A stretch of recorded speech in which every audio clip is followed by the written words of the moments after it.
to austerely punish you, your compensation makes amends, for I have given you here a third of mine own life, or that for which I live, who once again I tender to thy hands. All my vexations were but my trials of thy love, and thou hast strangely stood the test. Here afore heaven I ratify this my rich gift.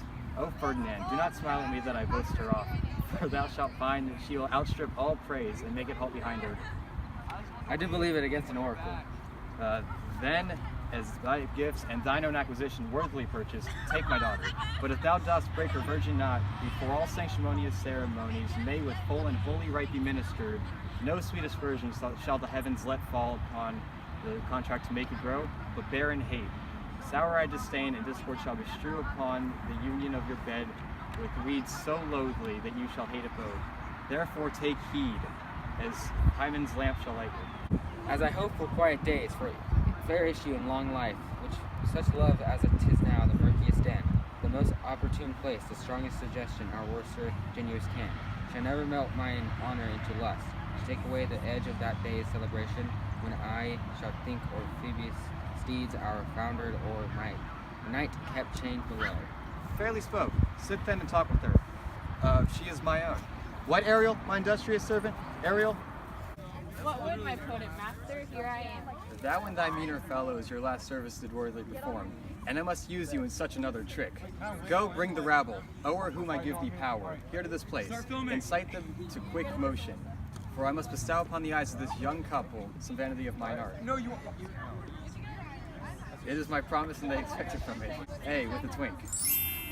Before you can say come and go, and breathe twice and cry so, each one tripping on his toe, here with mop and mow. Do you love me, master? No? Dearly, my delicate Ariel, do not approach till thou dost hear me call. Well, I concede. Look thou be true. Do not give dalliance too much the rein. The strongest dose are fire, or straw to the fire with blood. Be more abstemious, or else good night your vow. I warrant you, sir, the white cold virgin snow upon my heart abates ardor on my liver. Well, now come, my Ariel. Bring a corollary rather than want to spirit. Appear, and pertly. No tongue, all eyes, and be silent. Ceres, most bounteous lady, thy rich lays of wheat, rye, barley, fetches oats and peas. Thy turfy mountains where live nibbling sheep, and flat meads thatched with stover in the keep. Thy banks with pine and twilled brims, which spongy April at thy hest rims, to make cold nymphs chaste crowns in thy broom groves, which shadow the dismissed bachelor loves. Being last o'er in thy pole-clipped vineyard, and thy sea march, sterile and rocky hard, where thou thyself dost air, the queen o' the sky, whose watery art and messenger am I, bids thee leave these, and with her sovereign grace, here on this grass plot in this very place, to come and sport her peacocks by a maid, approach her Ceres, her to entertain. Hail, many-colored messenger, that never dost disobey the wife of Jupiter, who, with thy saffron wings upon my flowers, diffuses honey drops refreshing showers, and with each end of thy blue bough dost crown my bosky acres and my unshrubed down. Rich scarf to my proud earth, why hath thy queen summoned me hither to its short grass and green? A contract, a true love to celebrate, and submit nation freely to estate on the blessed lovers.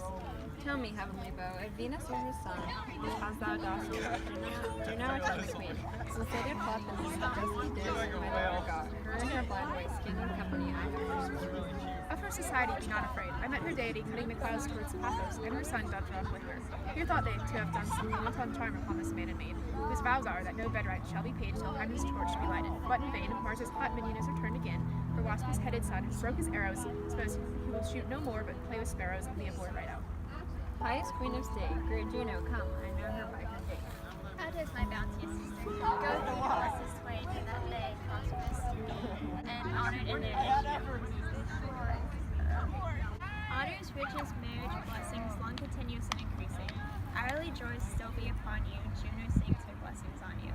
Earth's increase, fours in plenty, barns and garners never empty, vines with clustering bunches growing, plants with goodly burden bowing. Spring comes to you at the farthest, in the very end of harvest. Scarcity and want shall shun you. Ceres' blessing so is on you.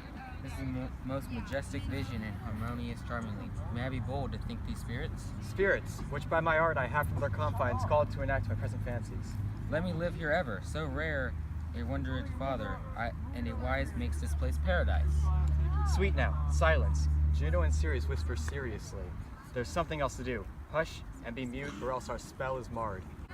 You nymphs, called naiads of the winding brooks, with your sedged crowns and ever harmless looks, leave your crisp channels and on this green land, answer your summons, Juno does command. Come, temperate nymphs, and help to celebrate a contract of true love. Be not too late.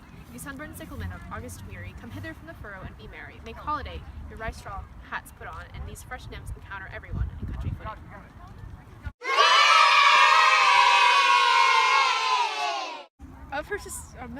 That's not my line. If I have too austerely punished you, your compensation meets amends. For I have given you here a third of my silence. Juno and Ceres whisper seriously. There's something else to do. Hush and be mute. Sorry. It's on you. Sorry.